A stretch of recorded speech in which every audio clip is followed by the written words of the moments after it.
दोस्तों मेरा नाम ध्रुव है और आप सभी का स्वागत है अपने चैनल प्लस ड्राइव में।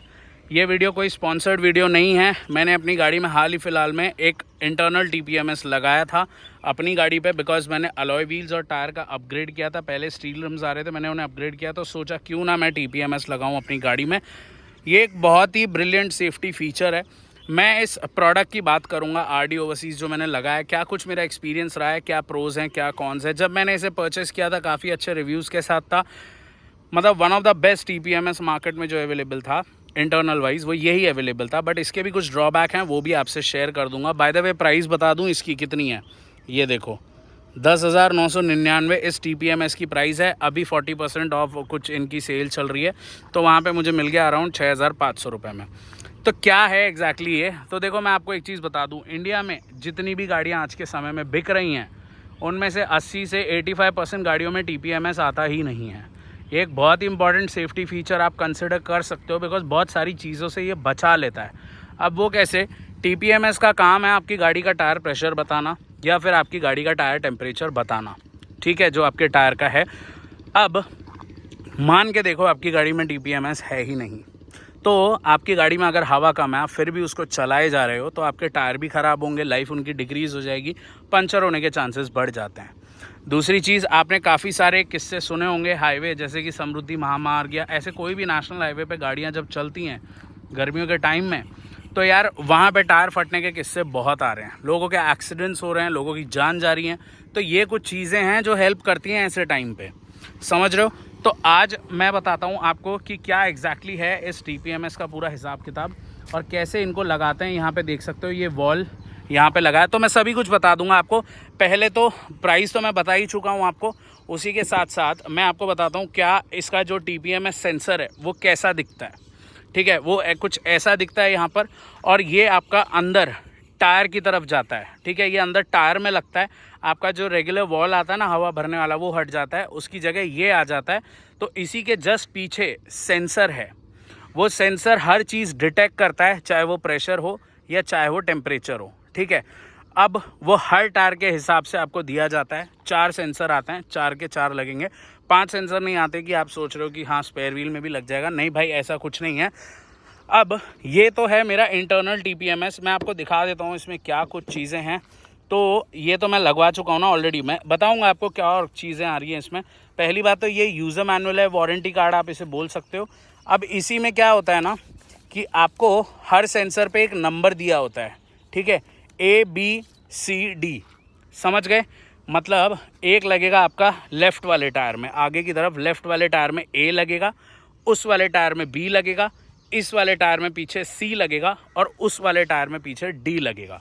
ठीक है, हर कंपनी का जो TPMS होता है उसका अलग अलग होता है, सेंसर के पीछे लिखा होता है, उस हिसाब से आप प्लेस कर सकते हो।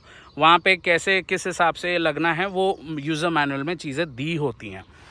ठीक है, अब ये तो हो गई आपकी एक्सटर्नल मॉड्यूल, जो यहाँ पे टायर के अंदर वो वॉल की जगह ये वाला वॉल लगता है जो सेंस करता है हर एक चीज़ सेंसर के साथ। अब ये जो जो इंटरनल TPMS होता है ना, ये आप खुद नहीं लगा सकते, आपको भाई जाना पड़ेगा कहीं अच्छी टायर शॉप पे, वो लोग आपको पूरा टायर खोल के अच्छे से अंदर पूरा लगा के उस चीज़ को देंगे। दूसरी चीज़ अगर मैं बात करूँ यहाँ पर, इसको पहले रख देते हैं अंदर और मैं आपको दिखाता हूँ कि क्या है वो दूसरी चीज़ जो इसके साथ मिलती है, जहाँ पे आप अपने टायर की टेम्परेचर रीडिंग और ये सारी चीज़ों को देखोगे। तो यहाँ पर जैसे कि आप देख सकते हो, ये जो यूनिट है ये है, ये सोलार यहाँ पे दिया है ताकि इसको चार्जिंग की हालांकि ज़रूरत नहीं होती, बट अगर इन केस करना हो तो आप यहाँ से कर सकते हो। बारिश का काफ़ी टाइम है, ये ठीक से इसकी ये स्क्रीन की विजिबिलिटी इतनी नहीं हो रही थी, मैंने सोचा चार्जिंग लगा लेता हूँ, इसकी ख़त्म भी हो गई थी, हालांकि ज़रूरत नहीं होती। तो ये यहाँ से कुछ चार्ज होता है और अपना टायर प्रेशर और ये सारी चीज़ें दिखाता रहता है। मैं वहाँ भी रख सकता था, यहाँ भी रख सकता था, बट मैंने सोचा चलाने के टाइम पे बेस्ट प्लेस है, यहीं रख लेते हैं। अब भाई हिसाब कुछ ऐसा है, अगर आप यहाँ पे ध्यान से देखो तो ये जो 29, 27 लिखा है ये टेम्परेचर है, यहाँ पे 30 और 29 लिखा है ये टेम्परेचर है। ठीक है, 29 आगे वाले लेफ्ट टायर का टेम्परेचर है, 27 पीछे वाले लेफ्ट टायर वो साइड का टेम्परेचर है, ये आगे राइट और ये पीछे राइट। ये जो ग्रीन में आप देख रहे हो ये है आपका प्रेशर, टायर में कितना प्रेशर है। मेरी गाड़ी में 32 रिकमेंडेड है तो मैंने 32 यहाँ पर रखा है। ठीक है। मैंने नाइट्रोजन ही फिल करवाई है अपने टायर में, एक बेहतर माइलेज और ये सब के लिए। बाकी यहाँ पे अगर आप ध्यान से देखो, एक यहाँ पे ऐसे गाड़ी का ये बना आ रहा है, कौन से टायर में कब प्रेशर कम है। समझो एक डिजायर्ड प्रेशर आपने रखा है ना, तो उस टायर, वो साइड का टायर है ना, ब्लिंक होने लगेगा ऐसे, मतलब ऑन ऑफ सा होने लगेगा। तो आपको वो चीज़ ये बता देगा हाँ है। अगर कोई भी टायर में प्रेशर कम है, समझो आप डिजायर्ड टेम्परेचर रखते हो इसकी सेटिंग में जाके, कि आप अगर 18 के नीचे डिजायर्ड जो प्रेशर है उसको 18 के नीचे अगर वो गया तो ये बीप करने लगेगा, ये आवाज़ देने लगेगा कि भाई टेम्परेचर कम है। अगर वैसे ही टेम्परेचर अगर आप समझो 33 उसके ऊपर आप एक सेट कर देते हो, बट उसके ऊपर भर जाता है या हीट की वजह से एक्सपांशन हो जाता है टायर में, तो वो ये करने लगेगा कि भाई टायर प्रेशर जो है वो ज़्यादा हो गया है। जहाँ पे टायर टेम्परेचर भी आपको अगर ज़्यादा होता है, 40 के आसपास पहुँचता है, तो वो आपको वार्निंग यहाँ पे देने लगेगा। समझ गए? तो ऐसी कम ज़्यादा चीज़ों पे, चाहे वो टेम्परेचर हो, प्रेशर हो, वो आपको देने लगेगा यहाँ पर। अब इसकी ड्रॉबैक पता है क्या है? अब पहले पे तो मैं ये दिखाता हूँ। ऊपर यहाँ पे आरडी का ब्रांड आप देख सकते हो। यहाँ पे 3 बटन दिए हैं। इसको अगर बटन को दबा के रखते हो तो ये ऑन ऑफ हो जाता है, ये अपने आप ऑफ नहीं होता। पहली बात तो मुझे ये है कि ये अपने आप ऑफ हो जाना चाहिए था, ऐसी कुछ इसमें होनी चाहिए थी, ये नहीं होता है। उसके बाद यहाँ से ये ओके बटन है इसका, यहाँ पे अगर इसको दबा के रखते हो तो ये रीसेट हो जाएगा। अगर मैं इसको दबा के रखूँ ना यहाँ पर, ये देखो ये रीसेट हो गया। अब जब भी मेरी गाड़ी चलेगी वो अपना टेम्परेचर सेंस कर लेगा और उस हिसाब से वो मुझे बता देगा। दूसरी चीज़ जो है ना, इसकी यूज़र मैनुअल या फिर कोई भी कैटलॉग में कहीं भी नहीं बताया इसकी सेटिंग कैसे होती है। मैंने बहुत जाके ढूंढा, यूट्यूब चैनल इनका देखा, तब जाके सेटिंग, बहुत हल्की फुल्की सेटिंग्स ही बताई हैं, मेन सेटिंग्स बताई नहीं कि कैसे करना है, क्या करना है। ये एक ड्रॉबैक है। तीसरा, ये जो स्क्रीन है ना, ये बहुत डिम है भाई। मतलब इसकी आप सेटिंग कर सकते हो कितना, 3 लेवल हैं, लो, मीडियम, हाई। हाई पे भी ना डे टाइम में ये बहुत बहुत डिम लगता है। मतलब जब गाड़ी चलाता हूँ ना, ये स्क्रीन पे कुछ दिखता ही नहीं है। ये इसका मुझे ड्रॉबैक लगा। अब जितना ये दिन में नहीं दिखता ना, रात में उतने अच्छे तरीके से काम करता है। मतलब अभी देखो दिन में आपको क्या दिख रहा है यहाँ पर, अगर मैं जूम करूँ यहाँ पर देखो आप ध्यान से, ठीक है, हल्का फुल्का ये दिखेगा। मुझे लगता है ये बहुत ज़्यादा ब्राइट होना चाहिए था। वाइल्ड ड्राइविंग यार वैसी छोटी सी स्क्रीन है, उस पर पढ़ने के लिए दिक्कत आ जाती है। बाकी इसकी ब्राइटनेस रात के टाइम में हालांकि अच्छी है, ठीक है। वो लो सेटिंग पे भी रखोगे तो आपको अच्छी दिखाएगा, हाई पे भी रखोगे तो भी अच्छी दिखाएगा। तो ये होता है जो आपका इंटरनल टीपीएमएस होता है, ठीक है। अब वो जो सेंसर होते हैं ना, जो टायर में लगते हैं, वो बैटरी पे चलते हैं। कभी उनका एक और ड्रॉबैक है कि मतलब कभी उनकी बैटरी लो हो गई, बैटरी बहुत टाइम बाद लो होती है वैसे उसकी, मतलब वो चल जाते हैं 1.5-2 साल अच्छे तरीके से। कभी बैटरी लो हो गई, आपको पूरा टायर खुलवा के उस सेंसर की बैटरी बदलनी पड़ेगी। ये भी होता है एक चोचला जो आता है इंटरनल टीपीएमएस में।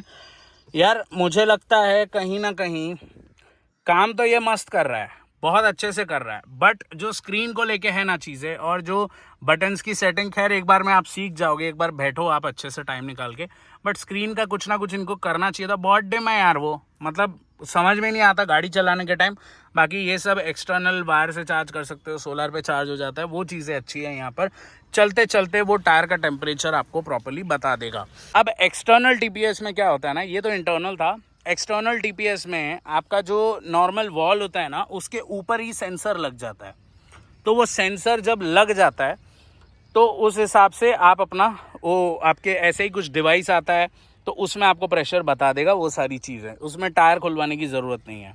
बट एक चीज़ है, जितनी बार भी हवा भराने जाओगे, हवा भराने के टाइम ना आपको उस सेंसर को निकालना पड़ेगा, तब जाके हवा भरती है। उसमें एक टी पॉइंट भी आता है, बट इतना कोई वो काम नहीं करता है। मैंने सुना है कि वो इतना इफेक्टिवली काम नहीं करता है। बट जो ऊपर वॉल पे ही सेंसर लग जाता है, ये तो खुद एक वॉल खुद सेंसर है इंटरनल में। एक्सटर्नल में ऊपर सेंसर लगता है, जितनी बार हवा भराओगे उसको निकालना पड़ेगा। कभी वो गुम हो जाए, कुछ हो जाए, तो पूरा वो टीपीएमएस सिस्टम है ना ख़राब हो जाता है।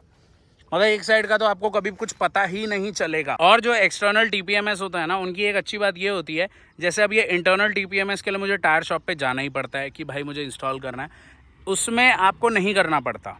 एक्सटर्नल में आप खुद ही उसको इंस्टॉल कर सकते हो, जो वॉल पे सेंसर लगता है, समझ रहे हो। बट ज़्यादा इफेक्टिवली ये काम करते हैं। तो ड्रॉबैक दोनों तरफ हैं, अच्छी चीज़ें दोनों तरफ हैं, वो आपको डिसाइड करना है कि आपको क्या कन्वीनियंट पड़ता है। तो भाई मैं सही बता रहा हूँ, ये जो मैंने लिया है इस प्राइस पॉइंट में, ये बेटर हो सकता था डेफिनेटली।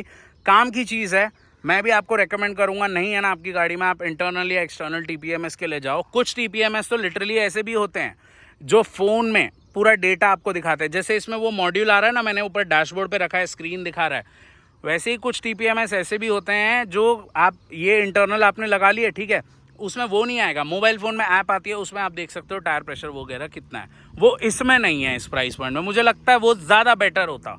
मैं वहाँ क्यों देखूँ ना, फ़ोन 2 मिनट में खोलूँ, अपना प्रेशर देख लूँ, कुछ भी ऐसा वार्निंग हुआ मुझे नोटिफिकेशन आएगा, ठीक है, कर सकता हूँ। तो ऐसे में आप जा सकते हो जो मोबाइल एप्लीकेशन के साथ आता है। और इंटरनल TPMS मुझे काफ़ी सही लगे। एक्सटर्नल TPMS जो होते हैं वो इतना इफ़ेक्टिवली रिजल्ट्स नहीं दिखाते आपको, वो कहीं ना कहीं लैग से करते हैं। इसीलिए मैंने बहुत रिसर्च करके ये वाला TPMS लिया था, बिकॉज करंटली अच्छा चल रहा था। 6,500 रुपये अभी इसकी प्राइस आ रही है। 6,500 में यार वो स्क्रीन अगर ठीक हो जाती ना, वैसा कुछ हिसाब होता। अब वो डे टाइम में ना कुछ मतलब दिखता नहीं है। बाकी दोस्तों आप मुझे बताओ आपको ये वीडियो कैसा लगा। अगर आपके पास कोई TPMS है, समझो इंटरनल या एक्सटर्नल, ब्रांड का नहीं, जो कंपनी से ही आता है गाड़ी में, बाहर का कुछ ऐसा है अच्छे से काम कर रहा है, ये सारी चीज़ें, तो मुझे बताओ, मैं चेंज भी करवा लूँगा। बाकी मैं ठीक है, सेटिस्फाइड हूँ। बार आप भाइयों में से मुझे बताओ फाइनली एक गाड़ी मेरी कैसी लग रही है अब, ठीक है। ये जो मैंने अलॉयज़ लगवाए हैं 16 इंच के, 15 इंच से अपग्रेड किए हैं।